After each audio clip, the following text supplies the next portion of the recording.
नमस्कार, आप देख रहे हैं आर्य न्यूज। मैं हूं आपके साथ पल्लवी सिंह। बुलेटिन की शुरुआत करेंगे एक बड़ी खबर के साथ। बता दें कि बिजली की दुकान में तेज धमाका हो गया है। धमाके के बाद व्यापारियों में दहशत का माहौल, किसी के हताहत होने की खबर नहीं। फिलहाल मौके पर पहुंची फोरेंसिक टीम जांच में जुट चुकी है। झिझाना थाने के चौसाना कस्बे की पूरी घटना बताई जा रही है।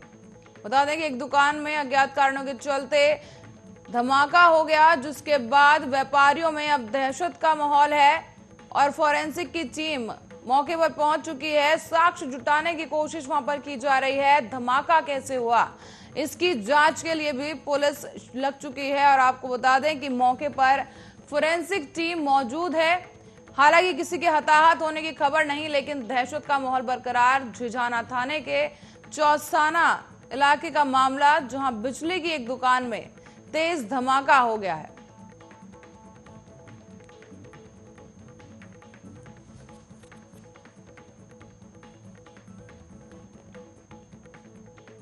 और रुक करेंगे अगली बड़ी खबर की ओर। कन्नौज से सामने आई है, जहां 100 सैय्या सरकारी अस्पताल बना रेफर सेंटर। बता दें घायल मरीज को जिला अस्पताल रेफर कर दिया गया है, तो वहीं एम्बुलेंस ने अस्पताल के इमरजेंसी गेट पर ही छोड़ दिया है। बड़ी खबर इस वक्त की आपको बताते हैं, अस्पताल प्रशासन की बड़ी लापरवाही। घायल मरीज को जिला अस्पताल रेफर किया गया, जहां एम्बुलेंस ने मरीज को अस्पताल के गेट पर ही छोड़ दिया है। बड़ी खबर इस वक्त की आपको बता रहे हैं, एम्बुलेंस की तरफ से ये लापरवाही का मामला सामने आया है, जहां एम्बुलेंस कर्मचारियों ने मरीज को दरवाजे पर ही छोड़ दिया और मरीज को अस्पताल में भर्ती भी नहीं किया गया। अस्पताल कर्मियों ने मरीज को मौके से हटाया। घायल मरीज का पूरा मामला है, जहां पर सरकारी अस्पताल अब रेफर सेंटर बन चुका है, जहां से मरीजों को जिला अस्पताल रेफर किया जा रहा है और वहां पर एम्बुलेंस के जरिए मरीजों को छोड़ा जा रहा है। हालांकि एम्बुलेंस की तरफ से भी जो कर्मचारी हैं, उनकी लापरवाही देखने को मिली, जो कि मरीज को इमरजेंसी गेट के बाहर ही छोड़ के चले गए।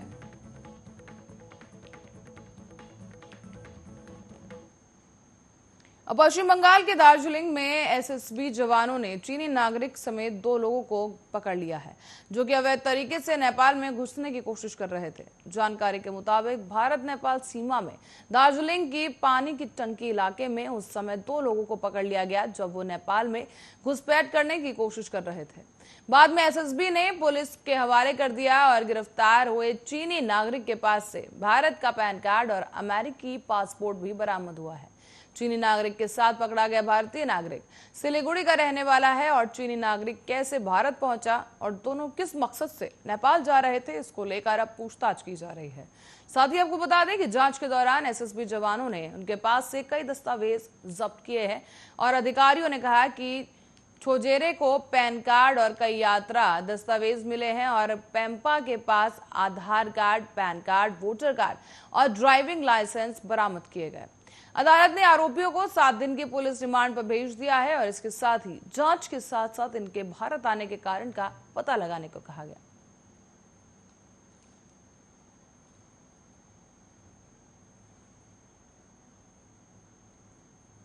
और आपको बता दें कि लोक जनशक्ति पार्टी पारस के बिहार प्रदेश अध्यक्ष और समस्तीपुर से लोकसभा सांसद प्रिंस राज का मामला हनी ट्रैप भी हो सकता है, ये कहना है पार्टी प्रवक्ता श्रवण अग्रवाल का। प्रिंस राज पर दिल्ली की एक अदालत ने आदेश के बाद रेप का एक मामला दर्ज किया है और इधर आपको बता दें कि प्रिंस राज ने अग्रिम जमानत के लिए दिल्ली की अदालत में अर्जी भी दाखिल कर दी। 9 सितंबर को नई दिल्ली के कनॉट प्लेस थाने में प्रिंस राज के खिलाफ रेप का यह मामला दर्ज किया गया था। एफआईआर के बाद लोजपा प्रिंस राज के बचाव में सामने आई और पार्टी प्रवक्ता श्रवण अग्रवाल ने इसे प्रेस कॉन्फ्रेंस कर यह दावा किया है कि यह पूरा मामला उनकी पार्टी और प्रिंस राज की छवि को धूमिल करने की साजिश है। अग्रवाल ने यहां तक कह दिया कि यह मामला एक हनी ट्रैप भी हो सकता है। अपनी बात के समर्थन में अग्रवाल ने आगे बताया कि प्रिंस राज ने खुद ही इस मामले में 10 फरवरी को थाने में एक शिकायत दर्ज कराई थी। अग्रवाल के मुताबिक इस शिकायत में महिला द्वारा ब्लैकमेल और पैसा वसूली की बात कही गई। दिल्ली की एक अदालत ने उनके आदेश पर सांसद प्रिंस राज के खिलाफ मामला दर्ज कर लिया गया, तो वहीं दिल्ली पुलिस ने एक महिला की शिकायत के आधार पर प्रिंस राज के खिलाफ आईपीसी की अलग अलग धाराओं में मामला दर्ज किया है। ये पूरा मामला लोक जनशक्ति पार्टी का है, जहां पर एक पूर्व कार्यकर्ता ये पीड़ित महिला बताई जा रही है।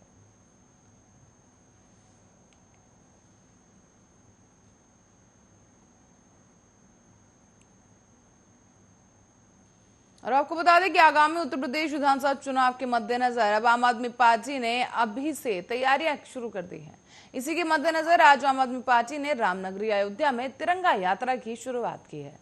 इस यात्रा का नेतृत्व दिल्ली के डिप्टी सीएम मनीष सिसोदिया और राज्यसभा सांसद संजय सिंह ने किया और इस दौरान काफी भीड़ भी देखी गई। बता दें कि तिरंगा यात्रा 18वीं सदी के नवाब शुजाउद्दौला के मकबरे से शुरू होकर शहर के गांधी पार्क में समाप्त हुई और ये यात्रा करीब 5 घंटे चली है।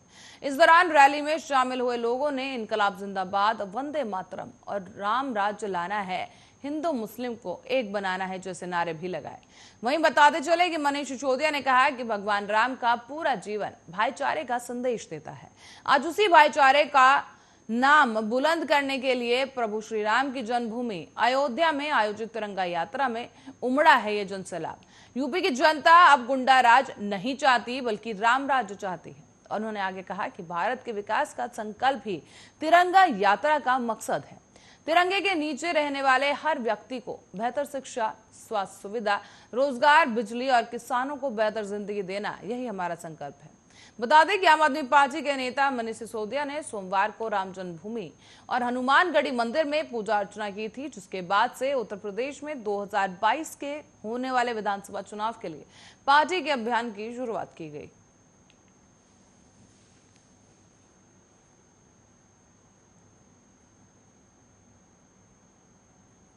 और बिहार के पटना में एआईएमआईएम प्रमुख ओवैसी की ने पीएम मोदी पर और सीएम योगी पर निशाना साधा है। ओवैसी ने कहा है कि सीएम योगी मन से झूठ बोलते हैं, झूठ बोलना उनकी आदत में शुमार हो चुका है। पीएम मोदी पर भी ओवैसी ने निशाना साधते हुए कहा कि अगर पीएम मोदी में हिम्मत होती तो वो तालिबान को आतंकी संगठन घोषित कर चुके होते।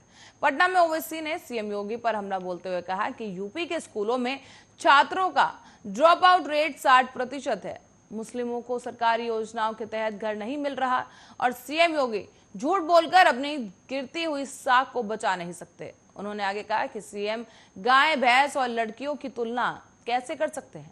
क्या यही महिलाओं का सम्मान है? ओवैसी ने आगे कहा कि लाल कृष्ण आडवाणी ने भी पाकिस्तान में जिन्ना की तारीफ की थी।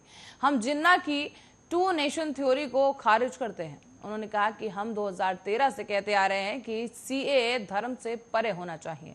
मैंने कहा था कि तालिबान लौटेगा, मेरा तालिबान से कोई लेना देना नहीं है। तालिबान को अब तक यूपीए के तहत आतंकी घोषित नहीं किया गया है। तालिबान के लौटने से पाकिस्तान और चीन को मजबूती मिलेगी और मुझे लगता है कि भविष्य में ये भारत के लिए खतरा होगा। ये चंद बातें जो हैं ओवैसी ने अपने भाषण के दौरान कही हैं, जिसके बाद से ही अब बवाल की जो स्थिति है वो शुरू हो गई है।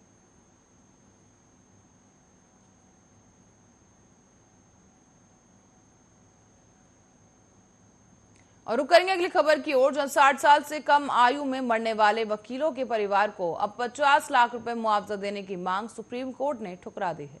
कोर्ट ने याचिका दाखिल करने वाले वकील को कड़ी फटकार लगाते हुए कहा कि उसने प्रचार के उद्देश्य से ऐसी याचिका दाखिल की है। जजों ने यह भी कहा कि अगर कोई काले कोट में है, इसका मतलब यह नहीं कि उसकी जान दूसरे से ज्यादा कीमती है। कोर्ट ने याचिका को बरकरार रखते हुए और बेकार बताते हुए इस याचिकाकर्ता पर 10,000 रुपए का हर्जाना भी लगाया है। मामले पर याचिका वकील प्रदीप कुमार यादव ने दाखिल की थी। उनका यह कहना था कि वकील सिर्फ अपने पास आने वाले मुकदमों से ही आय को अर्जित करता है, उनकी आमदनी का कोई और दूसरा साधन नहीं होता। वकील समाज की सेवा के लिए 24 घंटे तत्पर रहते हैं, लेकिन उन्हें कई तरह की परेशानियां भी उठानी पड़ती हैं। यहाँ तक कि अधिकतर जो वकील हैं वो मकान मालिक अपने यहाँ पर किसी वकील को किराएदार रखना भी नहीं चाहते। याचिकाकर्ता ने आगे ये भी लिखा कि हर साल जिला अदालतों से लेकर सुप्रीम कोर्ट तक लाखों मुकदमे दाखिल होते हैं। हर मुकदमे के दाखिल होते और समय अधिवक्ता कल्याण कोष के लिए भी लगभग 25 रुपए का स्टैंप लगाया जाता है, पर जब कोई वकील दिक्कत में होता है तो इस कोष का उसे कोई लाभ नहीं मिल पाता। अगर अलग अलग बार एसोसिएशन और बार काउंसिल वकील की सहायता के लिए सामने नहीं आते, इसीलिए इस फंड का सही उपयोग किया जाना चाहिए। ऐसे में साल जिसकी उम्र अब 60 साल से कम होगी, ऐसे में उस वकील की मौत हो गई तो उसके लिए 50 लाख रुपए का मुआवजा होना चाहिए। वकील की मौत कोरोना या दूसरे किसी भी कारण से हो, परिवार को मुआवजा दिया जाना चाहिए। आज यही मामला जस्टिस DY चंद्रचूड़, विक्रमनाथ और BB नागरत्ना के बेंच में लगा है। जज याचिका से बिल्कुल भी आश्वस्त नजर नहीं आए और बेंच के अध्यक्ष जस्टिस चंद्रचूड़ ने नाराजगी जताते हुए कहा कि अब समय आ गया है कि हमें इस तरह की फर्जी PIL को रोकने के लिए कुछ करना चाहिए। आपकी याचिका में एक भी बात ऐसी नहीं है जिस पर विचार करने की जरूरत हो। आप समझते हैं कि आप कहीं से भी कट और पेस्ट कर याचिका दाखिल कर देंगे, जज उसे नहीं पढ़ेंगे, तो ऐसा नहीं होता। कोर्ट ने आगे कहा है कि पिछले दिनों बड़ी संख्या में लोगों की जान गई है। सबके जीवन का समान महत्व होता है। ऐसे में वकील को अपवाद की तरह नहीं देखा जा सकता।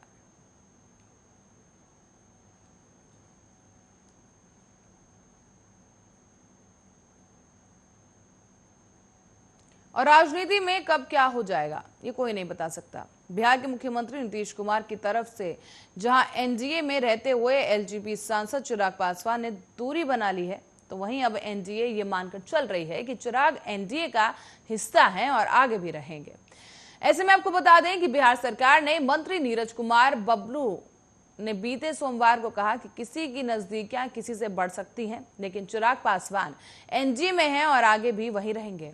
वहीं BJP नेता नीरज कुमार बबलू ने इस बयान के बाद शाहनवाज हुसैन से सवाल पूछे और पूछे जाने पर उन्होंने अपनी प्रतिक्रिया दी। साथ ही मीडिया के सवाल पर भी चिराग पासवान NDA में है या फिर बाहर है, इस पर उन्होंने प्रतिक्रिया जाहिर करते हुए शाहनवाज हुसैन सीधा सीधा जवाब नहीं दिया, लेकिन उन्होंने कहा कि LJP हमारे साथ है और चिराग पासवान LJP से सांसद हैं। बता दें कि 2020 के बिहार विधानसभा चुनाव के दौरान चिराग पासवान ने खुद को NDA से अलग कर लिया था। गठबंधन के प्रमुख घटक दल JDU के खिलाफ प्रत्याशी उतारकर उन्हें काफी डैमेज भी किया था। सोमवार को जब से नीरज बबलू से सहयोग कार्यक्रम के बाद पूछा गया कि रामविलास पासवान की पहली बरसी पर नीतीश कुमार क्यों नहीं आए, इस पर उन्होंने कहा कि किसी भी नेता का किसी दूसरे दल के नेता के साथ निजी संबंध रखने में किसी को कोई आपत्ति नहीं होनी चाहिए। तेजस्वी यादव से चिराग पासवान की मुलाकात पर उन्होंने ये कहा था कि किसी की नजदीकियां किसी से भी बढ़ सकती हैं। ऐसे में चिराग पासवान NDA का हिस्सा हैं और आगे भी रहेंगे।